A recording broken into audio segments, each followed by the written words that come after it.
like to tell you about some work we're doing at Parsons Brinckerhoff on water footprinting. Parsons Brinckerhoff is the professional services company of Alpha Beta.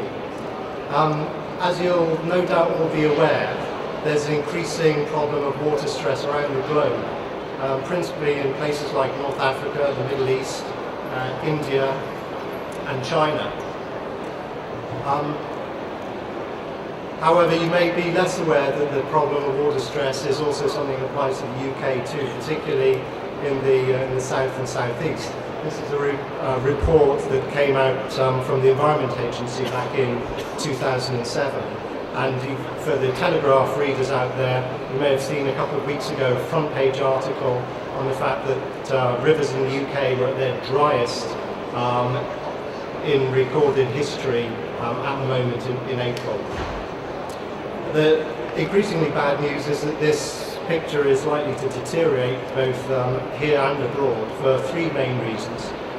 Population growth. As you're probably aware, the 6 billion on the planet is predicted to rise to 9 billion by 2050. But in the UK, the 62 million here are predicted to rise to about 72 million over the next 20 years. The second reason is increasing standards of living, which generally goes in hand with a per capita increase in water consumption. And the third reason is climate change, with greater variability of rainfall and the disappearance of some of the ice caps that provide meltwater to some areas of the world during the summer months. So the impact on business of all this is predicted to be, well, increased costs for a start, increased costs of water, but also greater regulatory controls on the amount of water that businesses will be allowed to use and extract. Conflicts with other water users and potentially demand for water efficient products. So that's why there's been quite a flurry of interest over the last few years in the topic of water stress and water management. The United Nations launched the CEO Water Mandate in 2007, encouraging CEOs to pledge to manage their water more sustainably. The report beneath it from the Pacific Institute came out 2 years ago, and that looked at different industries from agriculture through to high tech and how they are likely to be impacted by water stress. And down at the bottom, a similar overview by Lloyd's the insurers. But to give business its due, it's not that they haven't been monitoring their water use at all over the last few years. The Global Reporting Initiative, which is a framework for sustainability reporting, already includes water withdrawal as one of its standard environmental KPIs. And just a couple of years ago, the Carbon Disclosure Project increased its remit from carbon to include water and water management. Its last report, 86% of respondees were able to say how much water they used at a high level, though less could say how their supply chain was likely to be impacted by water stress. So when it comes to water, and water reporting, we're not quite at the same place as we are for carbon, with generally accepted frameworks for reporting, such as the Greenhouse Gas Protocol or ISO 1464. But one of the leading thought pieces on this is provided by the Water Footprinting Network, which is an NGO based out of Holland. And just in February, I think, of this year, they produced their water assessment manual, which looks something like this. And it's 200 pages, is a little bit of a dry read, no pun intended there, but I'll try and give you just some of the highlights. They attest that you can do water footprinting at a number of levels, from the product and process, which is what Parsons Brinckerhoff are doing in the construction area, right up to country and business level. Their emphasis is on consumption of water, though not withdrawal of water, which the GRI is emphasising. So there's a slight conflict there. You may withdraw water, but if you were to put it back in the same catchment area in the same period, you may not have actually consumed it, and consumption is what water footprinting network is about. They're also very big on indirect water use, so that's water which is essentially embedded in the product and the raw materials that you might buy. So water is being used to produce cotton, say, and if you're a clothes manufacturer, that embedded indirect water should be considered as part of your footprint of your business and indeed your product. They have a concept of blue, green and grey water, which is quite interesting. Blue is what you'd initially think of with water as water that comes from rivers and lakes and reservoirs, but green is a bit different. This is the water which is normally held in soil, and then either it evaporates or it's transpired through plants. And this is obviously of great importance in the agricultural world, and around 70% of all fresh water is used in the agricultural world. And finally, grey water, which is essentially pollution of fresh water.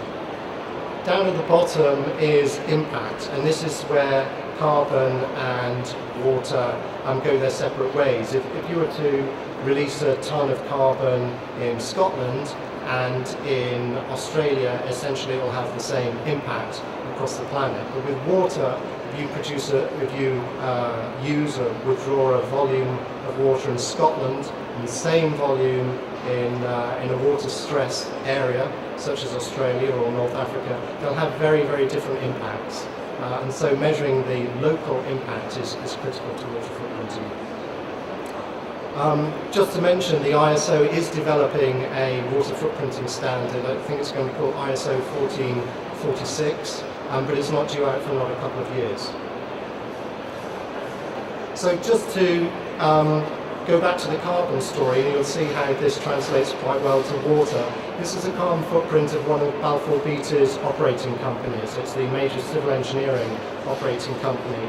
And you can see the carbon, you're probably familiar with this term Scope 1 and Scope 2, which is the CO2 associated with gas and electricity. We even have commuting up there. But by far the biggest CO2 is that associated with the materials that the company buys. And these are materials such as brick, concrete, steel. They all have essentially embedded CO2 through the energy required to extract them and then process them.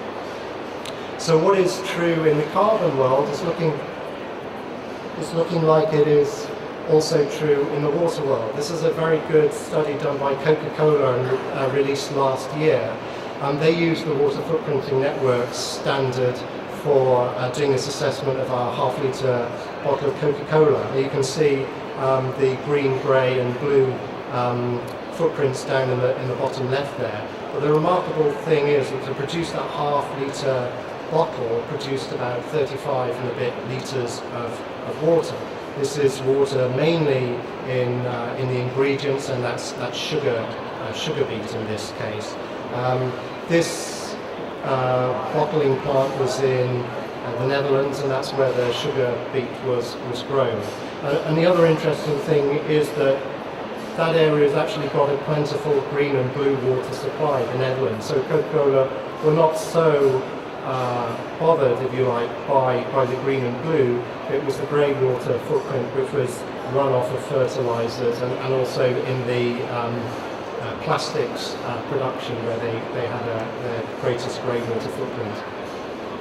So that's the cool and sexy world of Coca-Cola, and now to the A421 improvements just north of London. This shows a similar story, though it does come with a health warning. This is the data that I've put together where data is available on those construction materials, and very often there is very little water information for construction materials. But this is my current best guess, and I'm sure that when I do more work on this, the indirect water footprint will increase. That's why we're working with two of Balfour Beatty's suppliers, Marshalls and Weber, to try and apply the water footprinting network's approach, the green, blue and grey, and the impact, local impact of water footprinting to the construction sector. You may be wondering, well, what happens if I have a high carbon, low water product and a low carbon, high water product? There must be a trade-off. Which do I go for? Well, again, very draft results, but something similar was produced by an Australian university a few years ago, which provides some similar results to this. It looks like that for many materials, high carbon and high water may actually go hand in hand, so perhaps that trade-off isn't going to become such an issue. You can see timber bucking the trend rather, with a negative CO2 footprint as it takes carbon out of the atmosphere, and probably a very underestimated water footprint. And this came from an environmental product declaration for some chipboard, and it only included the water, the moisture retained in that chipboard at the end of processing. But I think it will probably have completely omitted the green water footprint, which went from growing the trees and the evapotranspiration. So just to conclude, why are Parsons Brinckerhoff looking at indirect water footprint? Well, in the similar way as carbon, it gives a far better understanding of just how much water our business and products are actually taking out of the ecosystem. It'll help provide a choice in material selection when we start to get more robust data. It'll also help our suppliers start to see where they can reduce their impact of water. And it'll help identify potential business risks where maybe a product is in a high impact area which may be unsustainable in several years' time.